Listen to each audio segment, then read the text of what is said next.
We are taking a look at the Retroid Pocket 3, an upgrade in some ways to the Retroid Pocket 2 Plus released earlier this year. Let's see what the differences are, test some emulators and Android games, and see if it's worth upgrading to. As always, we start with the unboxing. First, we have the Retroid Pocket 3 handheld, which we will take a closer look at shortly. Next, there is a quick start guide which goes over some basic setup and usage. There is a screen protector which you can fit to the display if you wish to. And last but not least is a USB Type A to Type C charge cable. The Retroid Pocket 3 measures around 7.2 by 3.1 by 0.9 inches and weighs around 230 grams. It has a 4.7 inch touchscreen with a rotated 750 by 1334 resolution. On the front are your usual gaming controls, including clickable dual analog sticks, a D-pad and 4 gaming buttons. On the left side is a volume rocker and the right side as the home button. On the top are the left and right shoulder and trigger buttons. Along the top are the power button and micro HDMI port. And then there's the weirdly located select and start buttons, which in my opinion are not in a natural position to easily press whilst playing a game. On the bottom is a micro SD card slot, the USB Type C port and a 3.5mm headphone port. The Retroid Pocket 3 is powered by the ARM Unisoc Cortex A75 and A55 CPUs, running up to 2 and 1.8 GHz respectively. There is a PowerVR GE8300 graphics running at 800 MHz. There's a choice of 2 or 3 gigs of LPDDR4x RAM and 32 gigs of eMMC storage. Not forgetting that you can use a micro SD card for additional storage. For data transfer there is Wi-Fi 5 and Bluetooth 5.0 for wireless communications.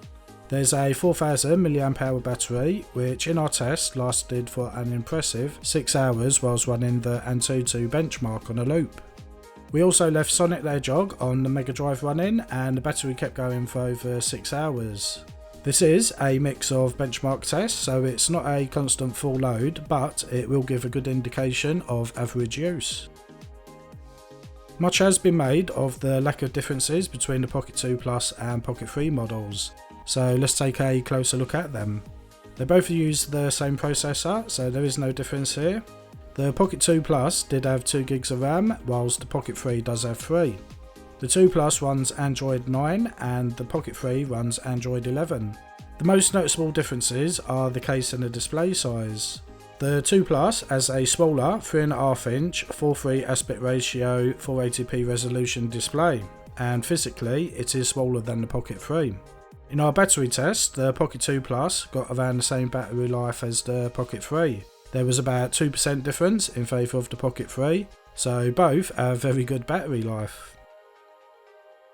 We start the system benchmarks with 3D Mark, which tests the CPU and GPU to see how well they perform together. The Retroid Pocket 2 Plus scores 665 and 374 in the two slingshot benchmarks. The Retroid Pocket 3 scores higher with 705 and 401. Despite them having the same processors, the Pocket 3 has a noticeably higher score. Next, we are running Antutu, which runs a series of tests covering graphics, user experience, media decoding and more. The Retroid Pocket 2 Plus scores 153,075. The Pocket 3 is narrowly behind with 141 less score. And last but not least, we are running Geekbench. This also tests various aspects of the handheld from processor to storage speed. Both models scored 372 in the single core speed, and the Pocket 2 Plus scored 714 in multi-core, and the Pocket 3 scored higher at 754. Don't miss our next video where we will be comparing Android handhelds together. We will find out which has the best performance, features, price and other desirables. Subscribe to us now so you don't miss out on it. I'll give you a few seconds to do it.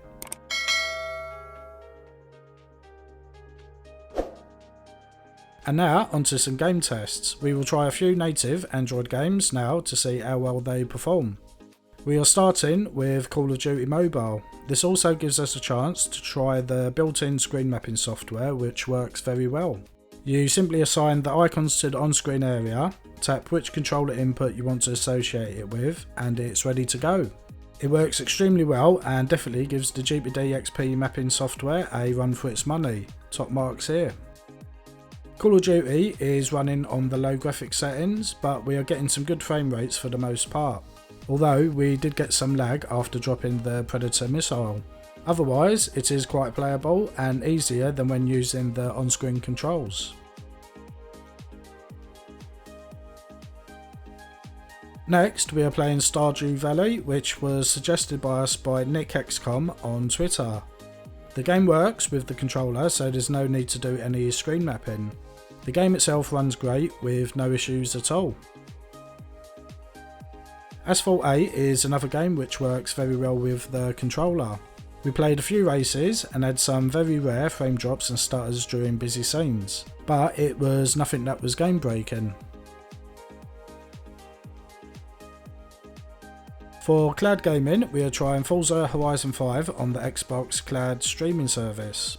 We are around 15 meters open space away from the router and are having excellent performance with no frame drops or stream glitches.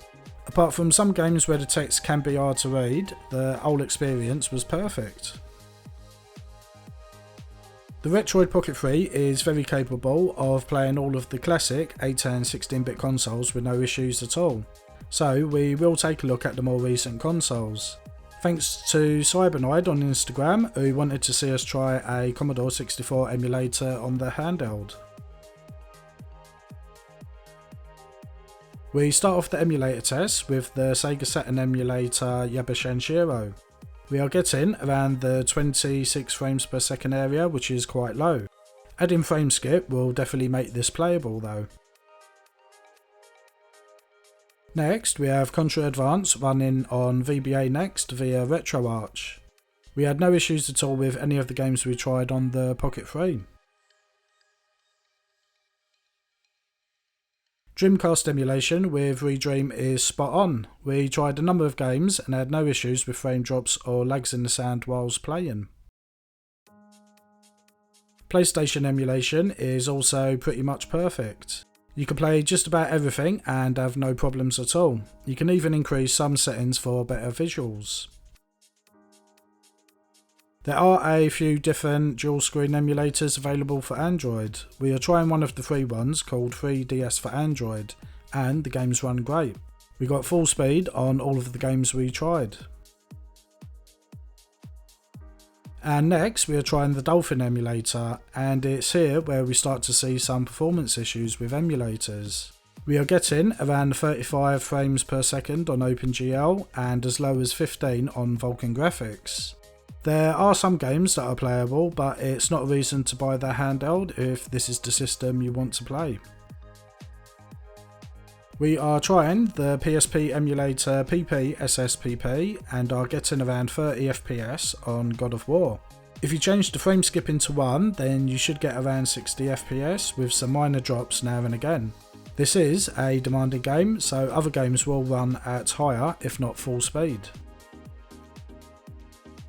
For PlayStation 2 emulation with EVA SX2, we have lowered the upscale multiplier to 0.5 to help increase the performance.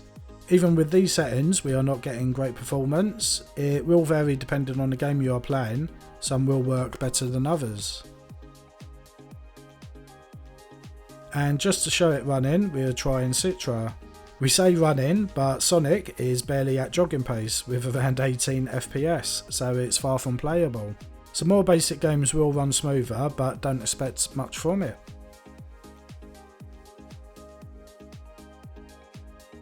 The Retroid Pocket 3 is overall a decent handheld. If you already have the Retroid Pocket 2 Plus, then in terms of performance there's not a massive difference to warrant upgrading.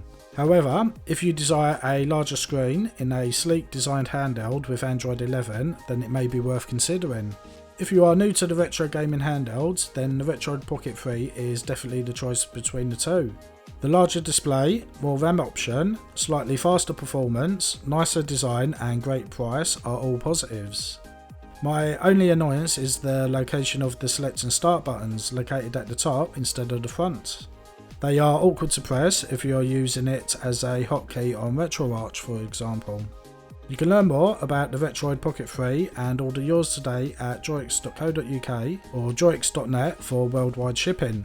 Use the discount code RP350FF on the checkout for 5% off. And don't forget to keep an eye out for our next video where we compare all of the Android handhelds together to see which is our favourite of 2022 so far. Who do you think will win? Let us know in the comments.